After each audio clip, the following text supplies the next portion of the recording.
yang didukung juru kampanye.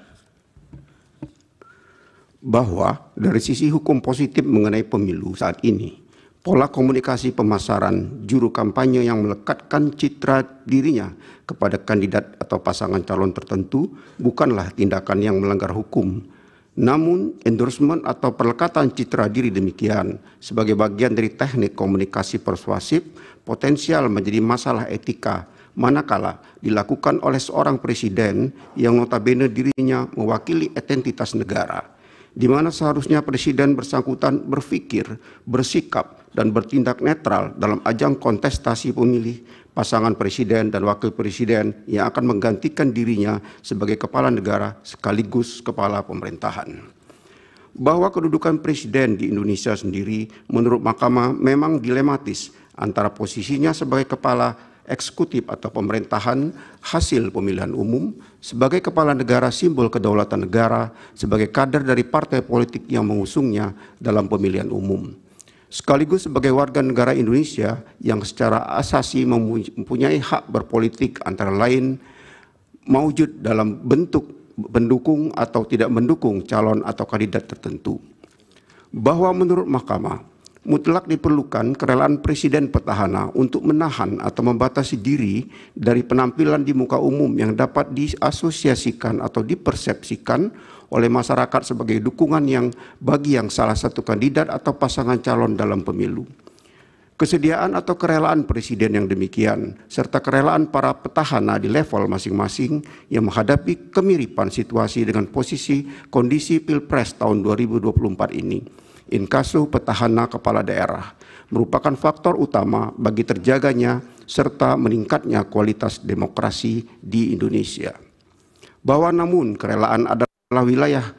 moralitas, etis, ataupun fatsun, sehingga posisi yang berlawanan dengannya, yaitu ketidakrelaan, tentunya tidak dapat dikenai sanksi hukum kecuali apabila wilayah kerelaan demikian telah berlebih dahulu dikonstruksikan sebagai norma hukum larangan oleh pembentuk undang-undang.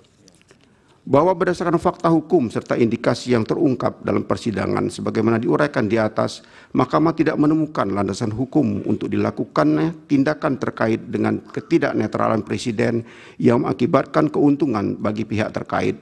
Sekali lagi, karena tolak ukur ataupun parameter ketidaknetralan presiden dalam pemilu termasuk wilayah etik belum diatur secara tegas dalam peraturan perundang-undangan khususnya di level undang-undang. Apalagi Undang-Undang Dasar 1945 dengan tegas menyatakan bahwa hak untuk tidak dituntut atas dasar hukum yang berlaku surut adalah hak asasi manusia yang tidak dapat dikurangi dalam keadaan apapun. Vide pasal 281 ayat 1 Undang-Undang Dasar 1945. Bahwa terlepas dari anutan asas legalitas demikian, Mahkamah menegaskan perlu perubahan paradigma mengenai netralitas kekuasaan eksekutif demi mewujudkan pemilihan umum yang jujur dan adil sebagaimana amanat pasal 22E ayat 1 Undang-Undang Dasar 1945, pasal 22E ayat 1 AKUO dengan tegas menyatakan bahwa pemilu dilaksanakan berdasarkan azas langsung, umum, bebas, rahasia, jujur, dan adil. Tentunya perubahan paradigma demikian harus dilakukan melalui perubahan atas undang-undang mengenai kepemiluan. Sebagaimana telah tersinggung dalam pertimbangan hukum sebelumnya, termasuk dalam hal ini berkenaan dengan pemilu yang memenuhi azas jujur dan adil. Bahwa setelah Mahkamah mencermati fakta hukum mengenai latar belakang program Bansos yang merupakan dalam persidangan terutama dari dalil permohonan, pemohon serta keterangan menteri-menteri yang dipanggil Mahkamah, Mahkamah menemukan indikasi ketiadaan antisipasi presiden dan dampak kunjungan dan pembagian Bansos terhadap fairness pemilu presiden dan wakil presiden tahun 2024. Setidaknya, dari keterangan lisan 4 menteri dalam persidangan, Mahkamah tidak mendapatkan keyakinan akan bukti adanya maksud atau intensi dari presiden terkait dengan penyaluran bansos yang dilakukan oleh presiden dengan tujuan untuk menguntungkan pasangan calon presiden dan wakil presiden nomor urut 2.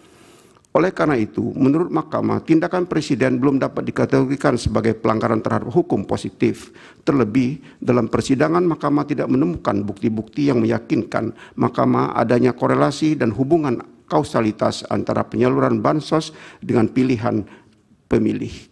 Namun demikian, penting bagi Mahkamah untuk menegaskan dalam rangka perbaikan tata kelola penyaluran bansos ke depan, khususnya penyaluran bansos yang berdekatan dengan penyelenggaraan pemilu, perlu diatur secara jelas menyangkut tata cara penyaluran, baik waktu, tempat, maupun pihak-pihak yang dapat menyalurkannya, sehingga tidak ditenggarai sebagai tindakan yang dapat dimaknai sebagai bantuan bagi kepentingan elektoral tertentu. Bahwa klaim bahwa bansos dan tindakan lainnya yang semacam charity tidak selayaknya diklaim sebagai bantuan personal karena sebagaimanapun pendanaan bansos dan bantuan presiden lain atau menurut keterangan Menteri Keuangan bersumber dari dana operasional presiden. Bersumber dari APBN yang tidak lain dan tidak bukan adalah kekayaan milik seluruh rakyat Indonesia. Sementara presiden sebagai kepala pemerintahan adalah orang yang dipercaya masyarakat untuk mengelola APBN, sehingga sama sekali tidak ada kepentingan pribadi atas APBN maupun keseluruhan kekayaan negara yang tidak tercatat dalam APBN. Bahwa akan tetapi apabila Mahkamah tidak memberikan catatan khusus terhadap klaim sepihak atas penggunaan bansos oleh pemerintah yang sekali lagi bansos sebenarnya bukan pelanggaran hukum, maka mengkhawatirkan praktik demikian akan menjadi presiden lantas diikuti oleh para petahana atau pejabat publik pengelola APBD dalam penghelatan pilkada kelak. Bahwa pemberian dukungan dari seseorang kepada keluarganya inkasu dukungan politik adalah hak konstitusional yang dilindungi oleh setidaknya pasal 28E ayat 2 Undang-Undang Dasar 1945. Akan tetapi, hak tersebut termasuk hak asasi manusia yang dikurangi dengan undang-undang.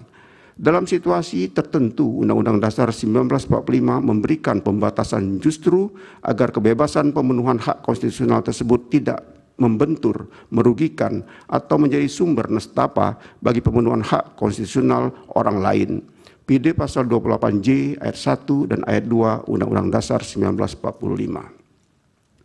Berpijak dari hal demikian, penting bagi Mahkamah untuk menegaskan bahwa Undang-Undang Dasar 1945 membatasi pemenuhan hak asasi manusia bukan dalam arti Undang-Undang Dasar 1945 bersikap sewenang-wenang, melainkan justru demi mencegah munculnya situasi kebebasan yang paradoksial, yaitu situasi manakala pemenuhan hak seseorang ternyata menimbulkan kerugian bagi orang lain. Bahwa berdasarkan pertimbangan tersebut, Mahkamah berpendapat bahwa pembentukan norma yang mengatur pembatasan-pembatasan atas penggunaan dan atau pengkaitan antara program pemerintah atau negara dengan kepentingan pribadi, terutama dalam kaitannya dengan kontestasi pemilu maupun kepentingan elektoral lainnya, merupakan kewenangan dari pembentuk undang-undang VD antara lain pasal 20 ayat 1 dan ayat 2 Undang-Undang Dasar 1945 yang norma hukum demikian perlu segera dibentuk sebelum pelaksanaan pemilu berikutnya termasuk pemilihan kepala daerah. Bahwa di sisi lain sebagai bentuk antisipasi serta sinergitas antara lembaga negara terutama dengan lembaga negara pembentuk undang-undang yang sama-sama berkewajiban menjaga kualitas sistem demokrasi serta didorong oleh kewajiban khusus Mahkamah menegakkan keadilan konstitusional, maka dalam rangka perbaikan ke depan, manakala perangkat atau norma hukum demikian belum terbentuk sehingga perhelatan pemilu berikutnya, Mahkamah berkewajiban mengambil peran konstitusional untuk secara hukum menyiapkan diri, memeriksa, mengadili, serta memutus pendakwaan atau pemanfaatan pemerintah atau negara demikian sebagai bagian dari kategori pelanggaran pemilu. Bahwa berdasarkan uraian pertimbangan hukum tersebut di atas, dalil pemohon terkait dengan adanya bansos yang berkolerasi dengan perolehan suara salah satu pasangan calon presiden dan wakil presiden tidak terbukti sehingga tidak beralasan menurut hukum. Menimbang bahwa selanjutnya pemohon mendalilkan telah terjadi pengangkatan pejabat kepala daerah yang masif sebagai implementasi